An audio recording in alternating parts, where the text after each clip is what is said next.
Monday. Happy Monday to you all. And if you're not listening to this on a Monday, then happy whatever day it is that you happen to be listening to this. But I thank you and welcome you to the Nothing to Prove podcast. Once again, I am your host, Dom Vitale, and thank you for joining us here today for episode number 8 of the show. Also want to thank you guys for joining us for our bonus episode this past Thursday. That was episode 7 with our guest co-host, my tag team partner, Gabriel Gallo. We got a lot of great feedback from that episode. A lot of good input and whatnot from you guys out there who seem to really enjoy the show almost as much as we actually enjoyed recording it. We had a lot of fun doing it, and it was something that we were looking forward to for a while. Anyways, we just kind of went in without a script, and I think that was pretty obvious if you listen to the show. And we just kind of just wanted to give the listener a sense kind of what it's like to be stuck in a car with the two of us for anywhere from like 6 to 13 hours on a wrestling road trip. And that's kind of what it turned into. It was basically just us, bullshitting like we usually do when we're in the car and just giving you our opinions on a variety of different topics. And, obviously with Gallo's background in professional wrestling and myself, that was going to be more of the focus of the conversation. So for any of you listeners out there that may have listened to that episode that don't necessarily tune in for the wrestling aspect, well, my apologies, I guess, but that's just how it's going to be. Sometimes we're going to talk a little wrestling. That's my background. That's my pedigree. So that's the reason basically why that episode was so wrestling heavy, especially for someone like Gallo. I mean, people throw around that phrase a lot, I eat, breathe, and sleep professional wrestling. That's more than true for a guy like Gallo. And I like to think that I do, but I don't even come close to what he does. And I think that's what really makes him one of the best guys, in the ring, outside the ring as well, out there today. It shows when you have passion for something and you have drive such as he does. It definitely shows in your work. But we really had a lot of fun recording the show, hit on a lot of different topics. And I understand that, some of the opinions or thoughts or the topics that we kind of hit on, some people may not agree with his philosophy or may not agree with my philosophy. And that's okay. There's no right or wrong answer, I guess you could say. But we just kind of wanted to give an idea of what our thoughts are or what our thoughts were on a variety of different topics, especially, with each of our different backgrounds in the sport. But I think that's kind of why Gallo and myself gel as a team so well, is because we share the same philosophy as far as wrestling goes for the most part. And I think that makes for a good team. We're also, and again, I liked how a lot of people actually liked the show last week, and that's pretty cool. So there will definitely be more episodes like that in the future where we have some guest co-hosts and some guests for that matter as well. I got a couple more lined up soon, so I'm hoping to get a couple more of these episodes with like I said, a guest co-host or whatever out released within the next couple of months. So eventually when we get to that point, I'm going to try to shoot for a guest co-host maybe once every 4 to 6 weeks or so. Unless there's high demand for it, then I don't have any problem bringing in someone a little bit sooner. But thank you for all the feedback. And again, thank you to Gallo for joining us on the show for that bonus episode last week. Quite a bit going on in the world today as far as the news and all that kind of stuff. And there's a lot of negative things that are going on in the news, especially this week, it seemed. It just seems like there's so much crap out there. So I'm going to try not to dwell too much on any of the negative garbage that's out there right now. There's so much of it. So hopefully the majority of the content of this episode this week will be more on a humorous side. We'll try to take a humorous look at some of the things that are going on. But this past weekend, I know there was quite a bit going on in different parts of the country anyways. I know San Diego Comic-Con was in full force and full effect this past weekend, which it always is every single year. It's quite the hot ticket out there in San Diego, and this year it looks like didn't disappoint either. And I'm not going to sit here and try to give you like my expert opinion on Comic-Con. Number one, because I've never been there, and number two, because most of the things that Comic-Con promotes, I guess you could say, I don't really know too much about. You know, I'll be honest with you. I don't know pretty much anything about fucking comic books, comic book characters, superheroes, superhero movies, things like that. I really don't know. And I have nothing against that kind of stuff. It's just not my interest, you know? The majority the majority of my knowledge in comic books is the old 1960s Batman TV show and the first two Batman movies that were made. That's the extent of it. You know, I'm not a big movie guy, so I don't go and I don't watch movies every week and catch the latest blockbuster and things like that. Would I like to? Yeah, I'd like to, but you know, sometimes, most of the time, I just don't have the time to do that, and so movies aren't a big thing. And I understand that there's a lot of other stuff that they promote and that they that's going on at Comic-Con, and that's awesome. And to be honest with you, I actually attended the Phoenix Comic-Con, the one and only time that I've ever went. We were actually doing an appearance for a wrestling promotion out here in Phoenix, and it was about, I don't know, 2010, 2011 or so. And I had a blast, man. I had an absolute blast at Comic-Con. I thought it was one of the most unique, interesting, and fun things that I've been a part of. All the people that came out and visited our booth and we had a chance to talk to were super, super nice and just all around awesome people. And it was a 100% positive experience for myself. And I would love to get myself back to Comic-Con, whether it's here or somewhere else, sooner rather than later. And it's not that I've been avoiding going or not wanting to go. I've wanted to, and just, you know, timing and scheduling and, you know, being gone quite often, especially on the weekends, sometimes it doesn't, you know, permit for itself to do so. So when the time comes and the opportunity arises, I will for sure be attending Comic-Con sooner. Like I said, rather than later, for sure. So if any of you guys that were out at Comic-Con this week in San Diego this weekend, I hope you guys were safe. I hope you guys had a good time, and I hope you guys got a chance to enjoy all that kind of stuff that you guys love. Back, if you look towards Las Vegas area, there was a big UFC fight out there this past weekend. And again, this is another area that I have zero expertise in. I don't know anything about the UFC. I don't know anything about mixed martial arts, for that matter. All I know is that Brock Lesnar was my favorite UFC guy of all time, if that says anything. When Brock Lesnar was fighting in the UFC, I made it a point to watch the fights that he was in. They were fun. They were entertaining, and you knew they were going to be slugfests. And I think that's kind of what UFC maybe has been missing since Mr. Lesnar's been gone. But I know that they got this gentleman who was at the top of the card this past weekend. His name was Conor McGregor, who's your classic, I guess you could say, classic heel-type wrestler, where he's using his gift of gab, the gift of talking, to get people to buy pay-per-views, to get people to buy tickets to come see him. And from everything that we've seen from this past weekend, it looks like it's working. A lot of people, I guess, were worried about if his skills could back up his mouth. Well, he won his fight. He's the new whatever champion it is. Again, the weight classes and all that stuff. It's like me reading Japanese. I have no idea how to do it. I have no idea about the weight classes in UFC. It might sound kind of ignorant, and I apologize if it does.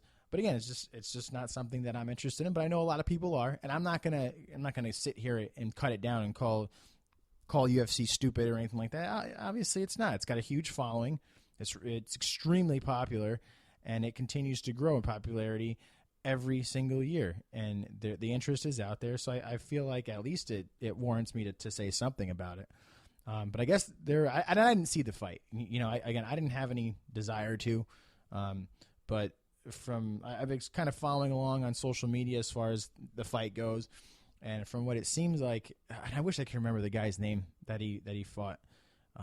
And I apologize. Sorry. Again, no show prep on my part. But apparently Conor McGregor was getting his tail beat quite a bit throughout the course of this fight. And he somehow escaped and pulled off a knockout victory. I don't know. I guess out of nowhere. From what people were saying, it seems like he was getting the shit kicked out of him pretty good. Some people say it's, he was lucky, to turn the table or whatever. But hey, you know what? At the end of the day, whose hand was raised? Conor McGregor. He's your winner. Doesn't matter how, but the fucking guy won the match, so he's your winner. That's all that matters. You look at a baseball game. No one cares how they fucking won. If they won, that scoreboard says, 5-2. The team that scored 5 runs was the winner. And at the end of the day, Conor McGregor's arm was raised in victory, so he's your winner. Doesn't matter how he got there. Now, if there was so much controversy about this fight, that bodes well for the UFC, because that's a built-in rematch storyline right there. And good for them. Capitalize on it. If there was that much hype and that much excitement for this fight, then if there was that much, I guess you could say, controversy, maybe not. Again, I don't know. I didn't see the fight. But if there's even that hint where someone feels McGregor's opponent got swerved out of a victory, you got to take advantage of that, and you got to have a rematch. Capitalize on it. Get paid to both fighters and to the UFC. It's your best opportunity. Again, and if you can relate it to wrestling, a lot of the biggest money-making feuds, if you want to use that term, in pro wrestling definitely lasted longer than one fight or one match. It's those long, drawn-out programs in professional wrestling that really seem to get the emotional investment of the fan, which in turn gets the monetary investment of the fan. See, a lot of people don't realize that. A lot of people just want to kind of shoot their load so fast and give you everything right away. But if you slow things down and look at it from a storytelling aspect, and again, this may not apply exclusive, or not exclusively, but this might not apply to UFC due to the fact that it's not, and I quote, predetermined. But personally, and I've had this conversation again with Gallo too, with so much money on the line in any sport, I kind of find it really hard to believe that it's 100% legitimate. But hey, I could be wrong. I don't know. But if you're able to use that philosophy or that look on things where you can draw out a feud between two guys over the course of, 6, 7, 8, 9 months, that's 6, 7, 8, 9 months, or three bouts. That's 3 bouts worth of money, income, rather than one. Now, Conor McGregor's mouth is what talked people into this fight. And they cashed in. That's for sure. Well, why not use his mouth to cash in, two more times with the same opponent? Go with the formula that works. And again, I'm no super promoter. I'm not Dana White. And Dana White is head and shoulders smarter than me when it comes to the promoting game. So I'm sure he knows what he's doing. But I'm sure he's not dumb enough to look past an extremely large money-making opportunity, not only for himself, for the UFC, and for the two fighters. So business is pretty good for the UFC, and they got no signs of slowing down. It looks like their next fight, which is UFC 190, it has Ronda Rousey on the card, and that's going to draw. Ronda Rousey is probably not even probably, hands down, Ronda Rousey is the biggest draw in MMA today, hands down, bar none, man or woman, without a doubt.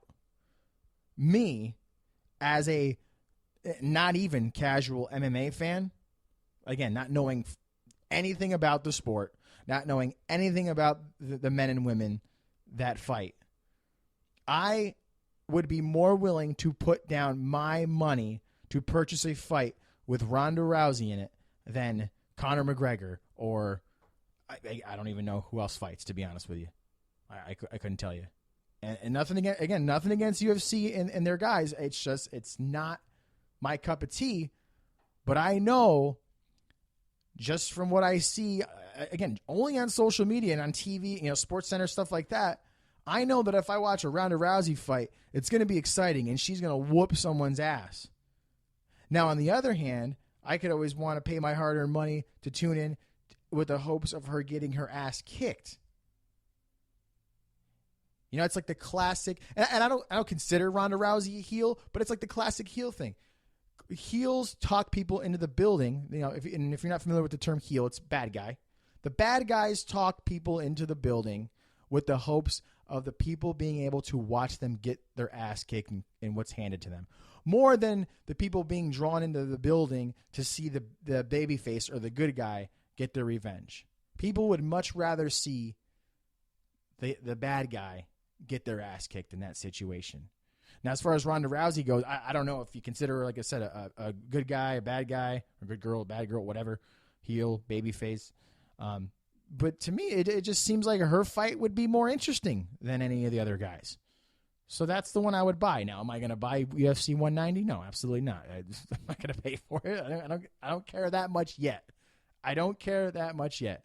Now, if Ronda Rousey's involved in a WWE match, let's say WrestleMania 32, you got my interest. Well, you already have my $10 a month for the WWE network, so I'm definitely going to watch. But I would be very, very interested in seeing that because she's a draw.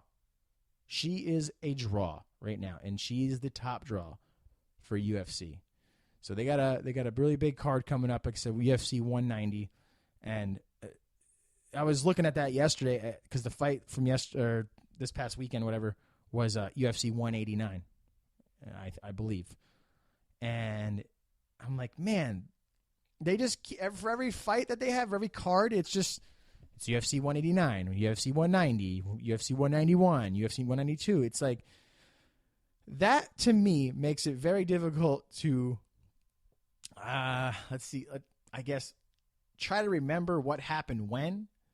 Like, let's say, for example, let's take WrestleMania, for example. WrestleMania, there's been 31 WrestleManias. And granted, yes, there's one WrestleMania per year.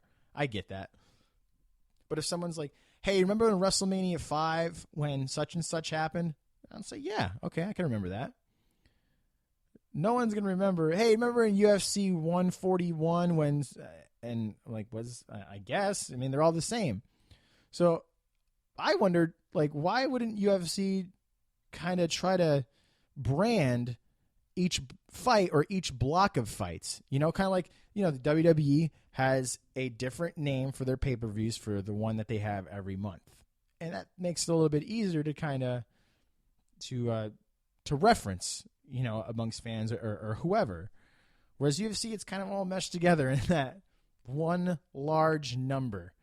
So, maybe they should look into separating them up a little bit, just to kind of maybe give each of the fights also their individuality or something to look forward to. Because like in wrestling, every January you're looking forward to seeing the Royal Rumble, or every November you're looking forward to seeing the Survivor Series. Well, that could benefit UFC if, every March they have, Cage Wars or whatever, just throwing random stupid names out there.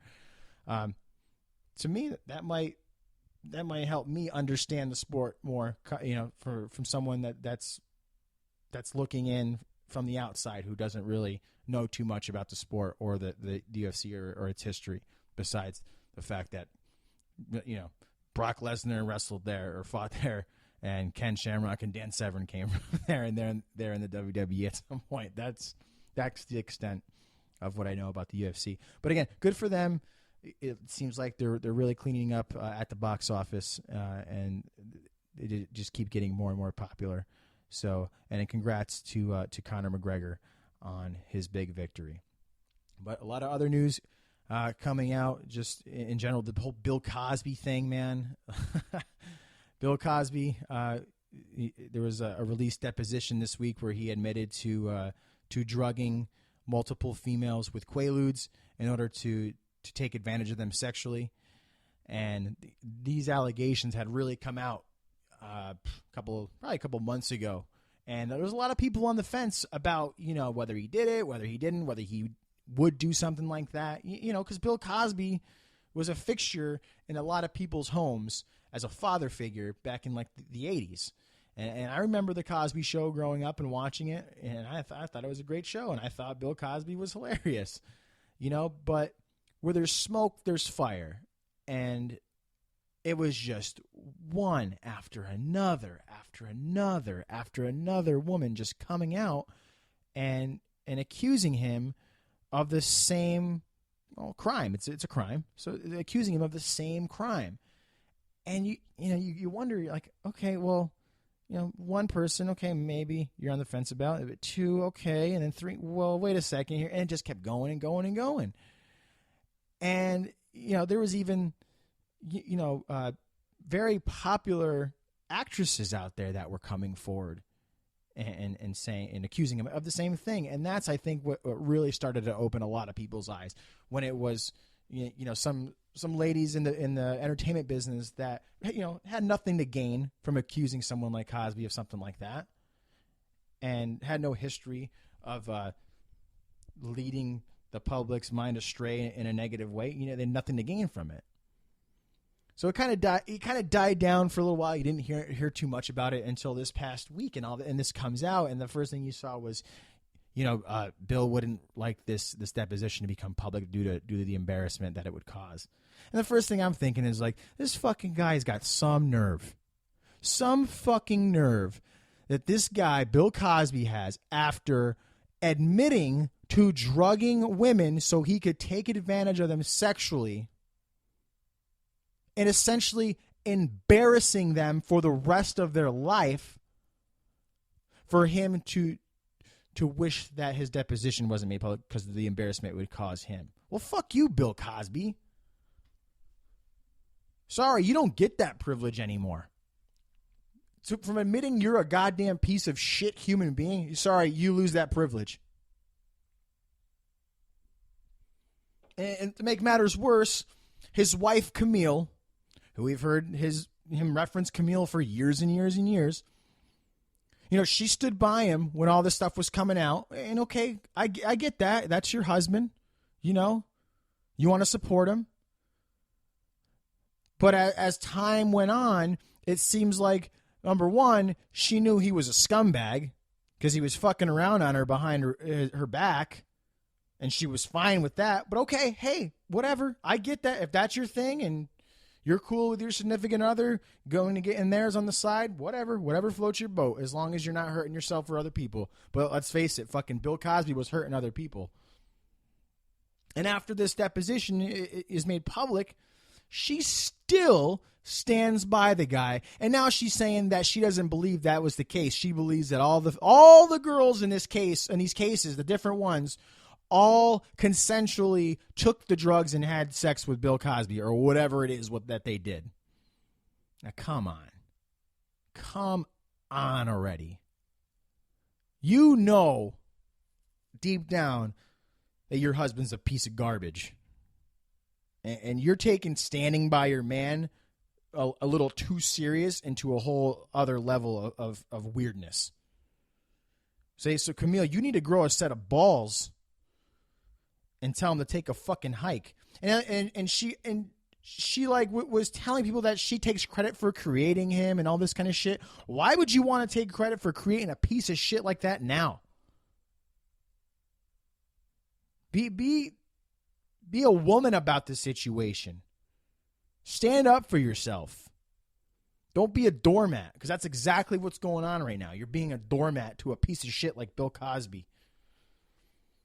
And I got a feeling that this is the first of a lot of bad things to happen for that man. And, someone compared him, and they labeled it. I forget who it was, but they labeled him the new OJ or something like that, something close to that.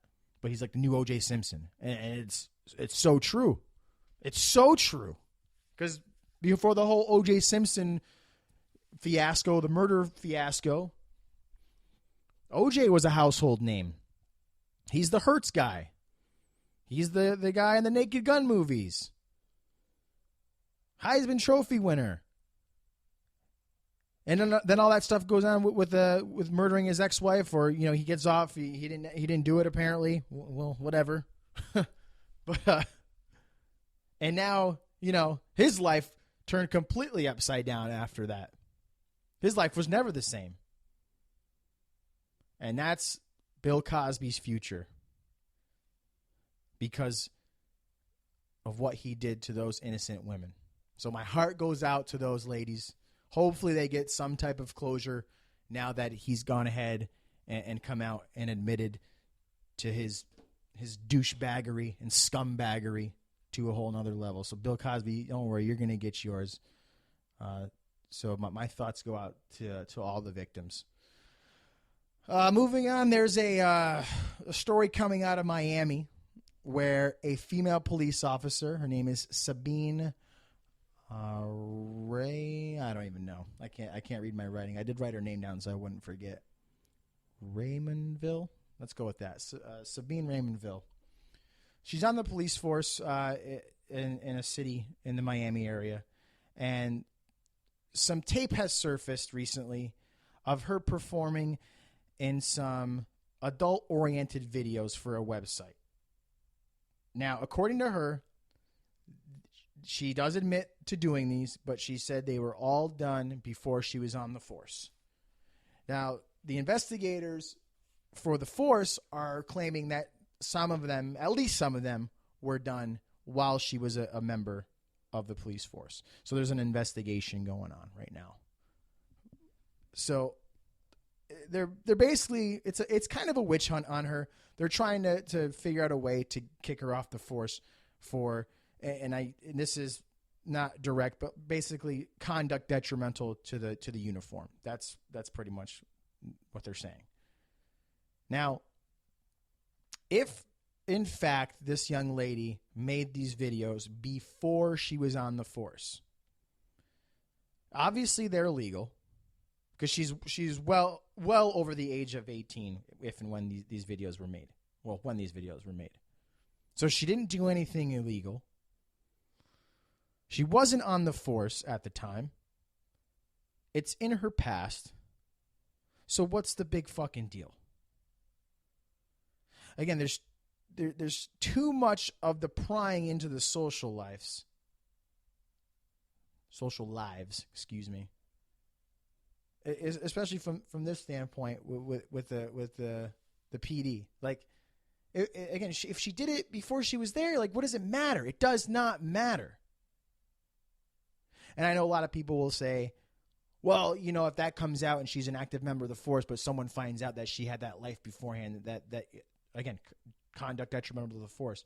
Yeah, but sometimes people make rash decisions, or people make decisions that they don't necessarily want to make, but they make them consciously and they're safe about them. Or sometimes, some people join the adult industry as a means to an end, and maybe that was her way to eventually make it, get through the police academy and get on the force. You don't know her story. So for you to point the finger, to me, it's very hypocritical. And I heard this term before, and I think it hits the nail on the head. For people that are in the adult entertainment industry, whether it's they're actresses or they're dancers or whatever it may be, people are so quick to point the finger at them. But they so easily forget that when they're pointing that finger, they're pointing 3 fingers back at themselves. And also, there's another saying too. It goes, the people that shame at you and point at you with one hand are jerking off with the other to your stuff. And it's true. How many times have we seen these people come out and just blast people for being in the adult entertainment industry in one way, shape, or form? And then it comes out or that they're, closet freaks or whatever you want to call it. Enough with the game. Enough with the charade. Let's stop ridiculing people for decisions that they make as adults, as consenting adults. I feel like the adult entertainment industry itself has a very bad stigma, and it does. A lot of people think that these girls are dragged off the street and they're filmed in basements against their will and stuff, and that's not the case. Let's be honest with here. Come on. Have an open mind. Just because your idea of what sexual deviancy isn't the same for other people doesn't make you or them wrong, okay? People have the right to make their own decisions regarding their own sexuality. Again, as long as they're not hurting themselves or each other or other people. So the investigation's still going on for this young lady. So that story, obviously, that'll play itself out in a few weeks here. But let's staying in Florida. There's a lot of stuff going on in Florida. But that was South Florida. Let's take a trip up to the Panhandle, shall we? Let's take a trip to Florida State University. Specifically, the football program at Florida State University. Oh, FSU football is having some major issues these days. They have had in the past few weeks 2 instances where players have struck females while at bars in the Tallahassee area. The first of which there is the running back. His name is Dalvin Cook, who has been pegged to be one of the top collegiate football players this coming year, has been suspended indefinitely from an incident back in June where he allegedly punched a woman several times outside a Tallahassee bar. And in the woman's statement, basically what she was saying was that, again, allegedly one of Cook's friends had come up to her, asked her for her phone number. She declined to give it to him, in the fact that she had a boyfriend or whichever. And there was an argument that ensued, and Mr. Cook allegedly struck her in the face several times, busting open her lip and messing up her nose a bit. And as her and her friend went to get the attention of the police or whichever, call the police, Cook and his friends made it a point to tell her that, in not so many words, that they are football stars and they will be able to buy her within a few years. Well, that might not be the case for Mr. Cook in the next few years. He is suspended indefinitely right now, and to be honest with you, that suspension could become even worse if more details about this whole situation come out and he's tried. But that's not all. Not only Mr. Cook, DeAndre Jordan of the team as well, who was another potential big star. He was actually caught on surveillance video in a bar, punching a woman in the face. Now, this one I actually saw. I made it a point to check this one out because I was just telling myself, like, can this kid be that stupid? Because no one can really be that stupid, can they? And I was proved wrong. This kid is dumber than a box of snakes. So in the video, from what I saw, this is what I looked at. So there's a woman at the bar, and she's trying to get a drink, and it's a crowded place. And she's talking to her friend with her side at the bar. And Mr. DeAndre Johnson, he's trying to make his way through the crowd to get up to the drink so he can place an order. And as he's he's not aggressively nudging his way through, but he's kind of, weaseling his way in there. And he gets to where he has to squeeze in behind this young lady, the alleged victim. And he kind of pushes his way in there and pushes her back and gets a little physical with her. Well, obviously, she doesn't like to be pushed, so she turns around and has a verbal altercation with him. And you can tell they're going at it, verbally back and forth for a few seconds. And to me, it looks like she went to, hit him, but not in the face. I think she went to like nudge, like put like kind of like short jab him in the shoulder or something. And he swiped her hand back so fast, and he fucking knocked her block off. And I don't mean to laugh. It's not a situation to laugh at. I guess the whole laughing part is like, this motherfucker's that dumb to just fucking go on and haul off on some chick in a crowded bar when he's on the fucking Florida State football team. One of the best programs in the country, one of the most successful programs in the country. And this motherfucker's going and punching girls in the bar. Again, idiots. Idiots.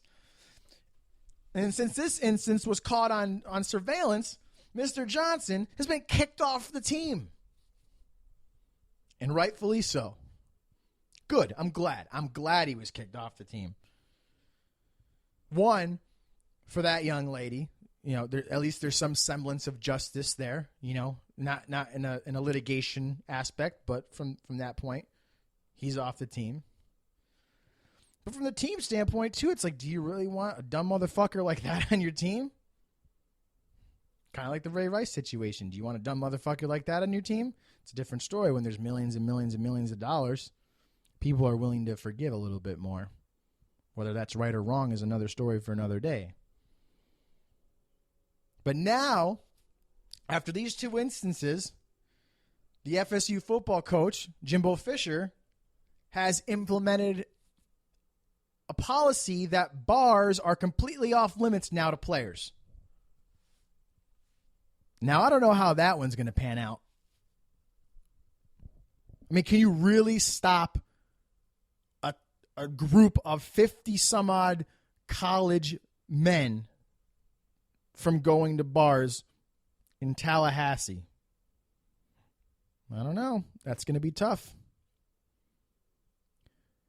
But I give Jimbo Fisher credit for this, because if this comes out as public knowledge that he's banning his players from attending bars, that's going to fucking crush his recruitment.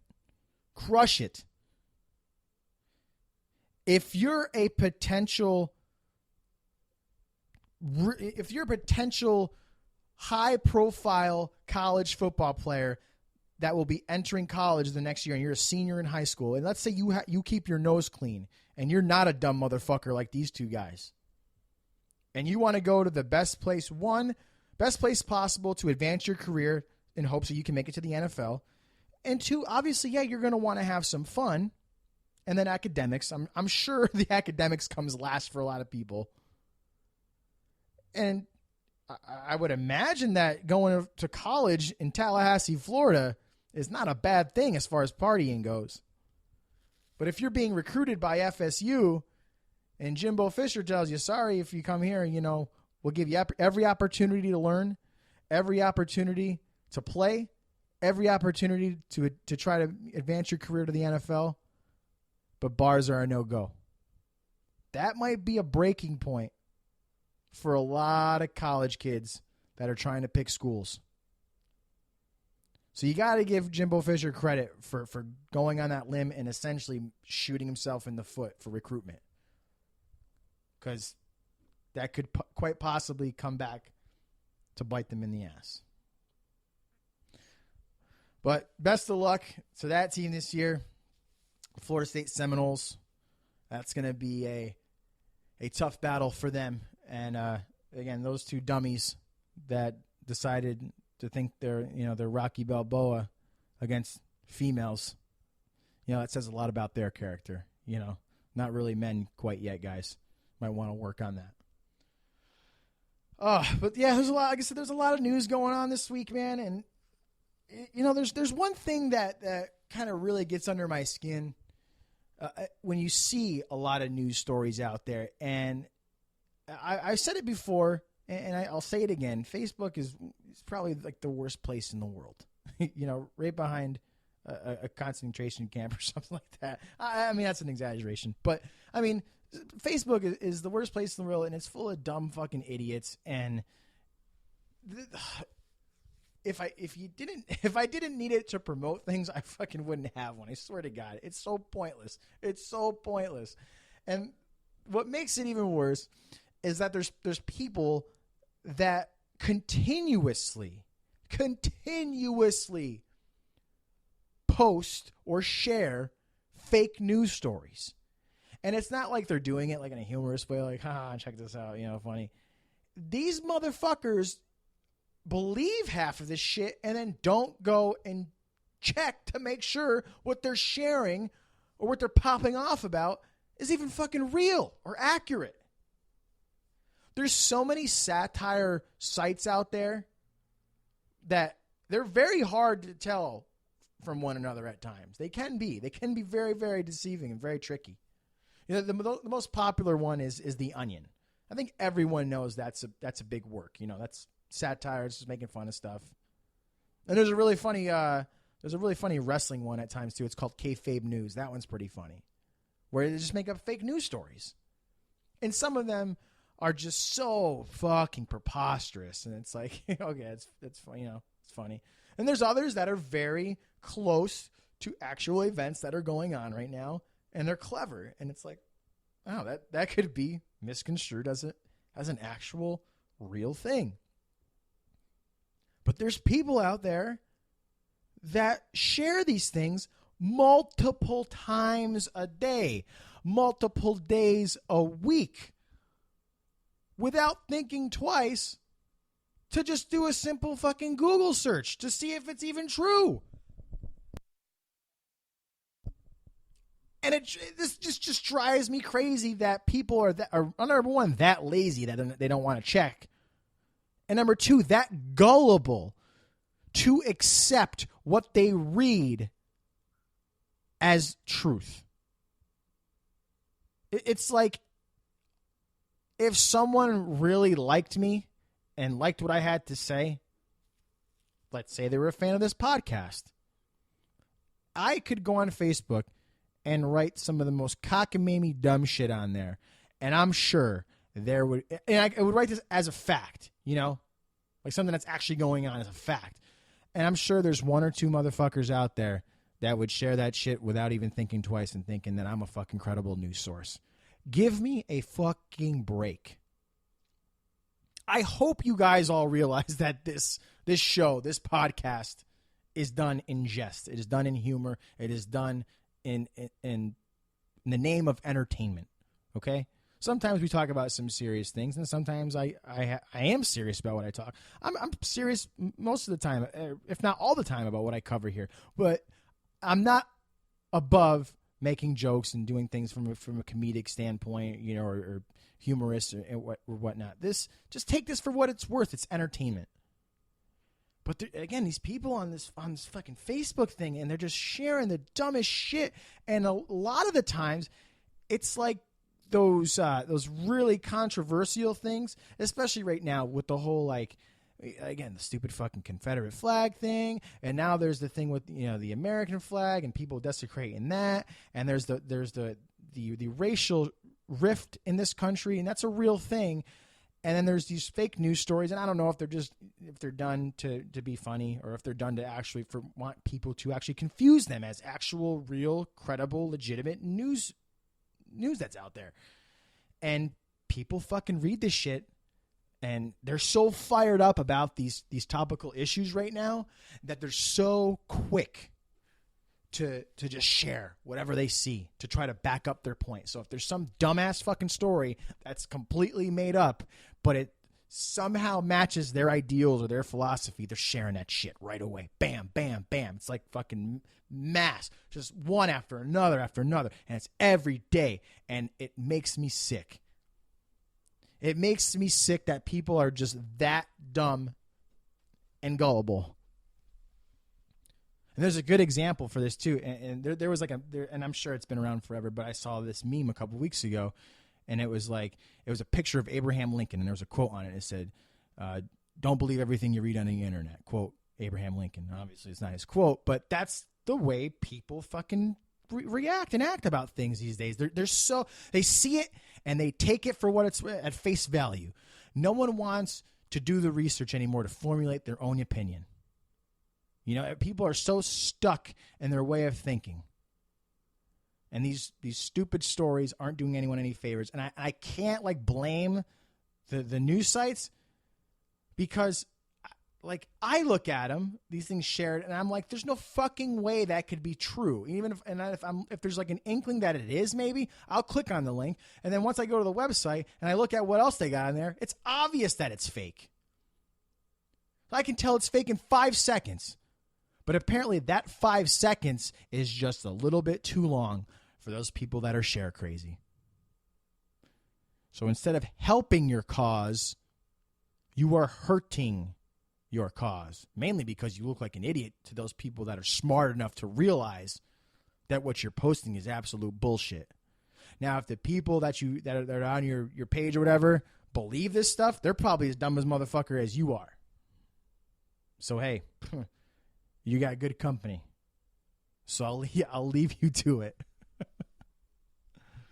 But please, I mean, just take a minute. All you got to do is open a new tab, go to google.com, type in your story, look it up. Snopes.com is another great site to use if you're just not sure about something. And it's like, you can relate it to the sports world too, because in sports, all these sports writers are so eager to break a news story to get credit for it. Oh, so-and-so had it first. So-and-so had it first. Breaking news, so-and-so, according to so-and-so. And I don't know what that really gets them for being the one that breaks it, but you're treading some serious ground there. You know, you're treading on some shaky ground. Because if you're at quick to judge or rush to judgment, or you want to break a news story, if you don't have all the facts and it comes back, you look like a fucking idiot. You look like these unintelligent idiots on Facebook sharing dumb shit that's not even true, but they think it is because they can't use Google properly.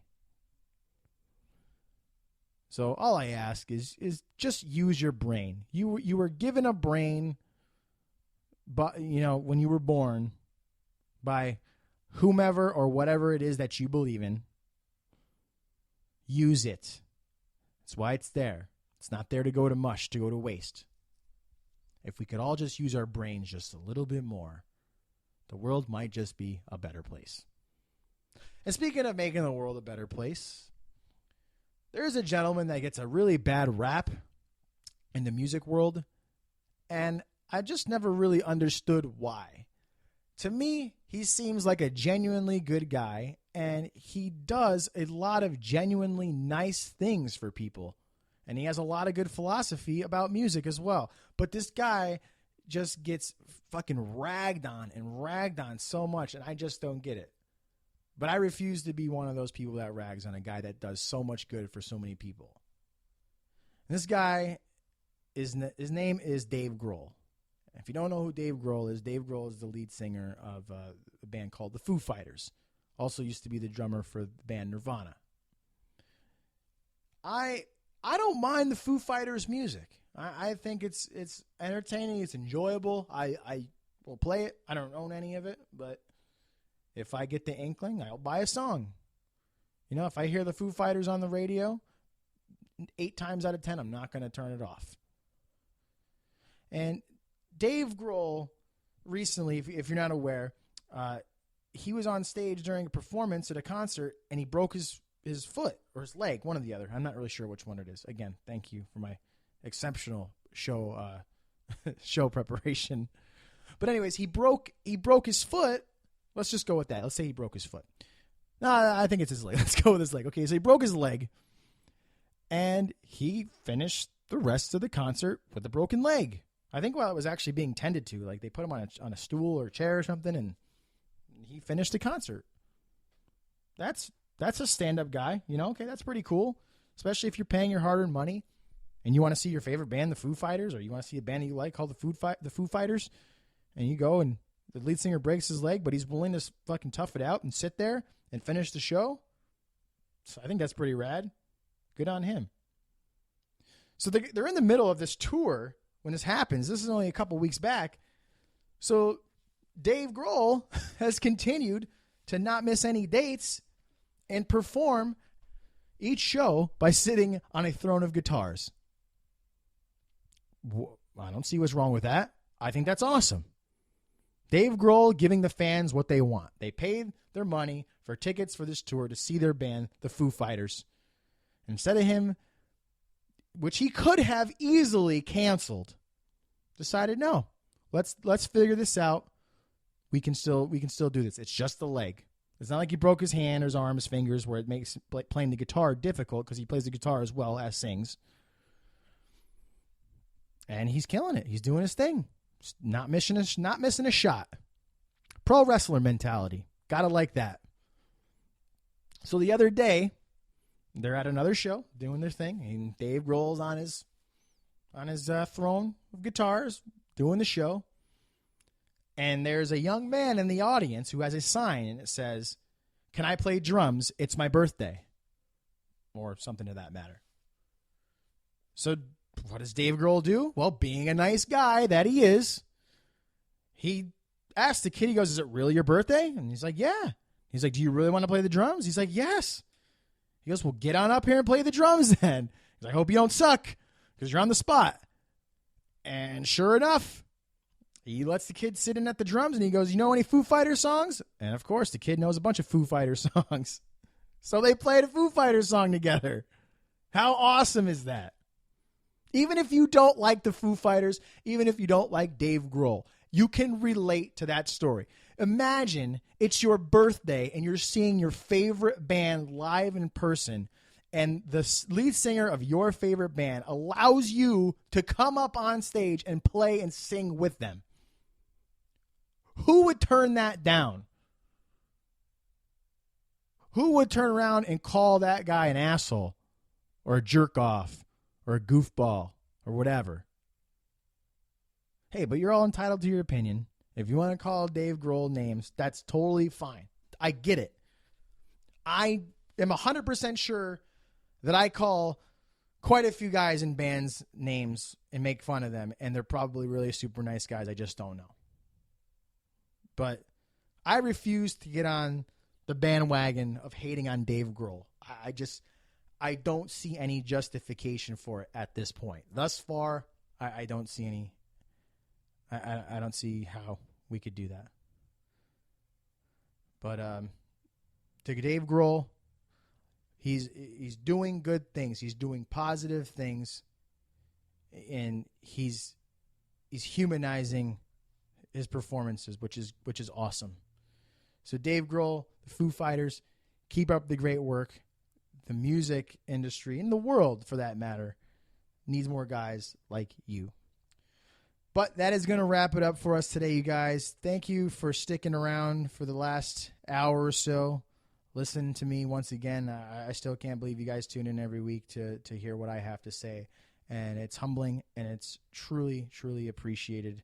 I wanted to give you guys the email address again in case you guys have any questions that you want to throw my way, that you want answered on the show or privately. We can do that as well. Show topics, feedback, whatever. Go ahead and send that to mail@nothingtoprovepodcast.com. We're also going to be updating nothingtoprovepodcast.com in the next couple of weeks. There should be plenty new content up there, and I'll be adding some blogs to that site more often as we go as well. And if you didn't catch it on a previous episode, I did want to mention that on nothingtoprovepodcast.com, I do have a current blog up regarding part 1 from a recent documentary on the band Judge that was released by Noisy.com. So you definitely want to, if you get a chance and you're into hardcore music or like the band Judge, or just want to get an idea of kind of what a band like that would stand for, go ahead to nothingtoprovepodcast.com. Go ahead and find the blog. It's When They Were Quiet. Or no, When They Were Quiet. What am I talking about?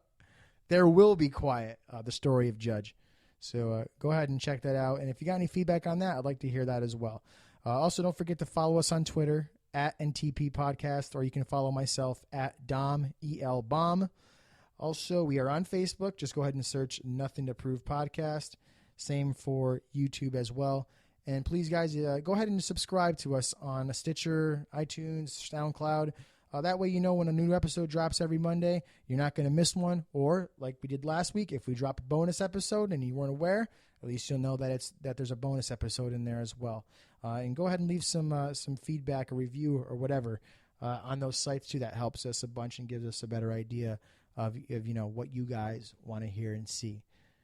I think that's it for this week. I feel like I'm forgetting something. I had the tendency to do that.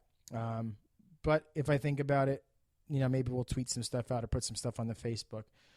But again, that's going to do it for this week, you guys. Before I let you go, actually, if you want to catch me this weekend, July 18th on Saturday, I'm going to be defending the DWO World Heavyweight title in Albuquerque, New Mexico against Josh Payne, 1/3 of the Death Rage Cartel. That's what I wanted to tell you guys. I wanted to give you guys a chance to see me out there if you get a chance. So, I'll be in Albuquerque this Saturday night, July 18th. Let's come on out, have some fun. I'll be hanging out, after the show. Love saying hi to you guys, especially the Albuquerque fans. You guys are some of the best out there. Okay, I think that's it right now. I'm going to cut this off before I forget something else. But, guys, have a great week. We'll see you next Monday for the show. In the meantime, be good to yourself and do good for each other. We'll see you guys next week.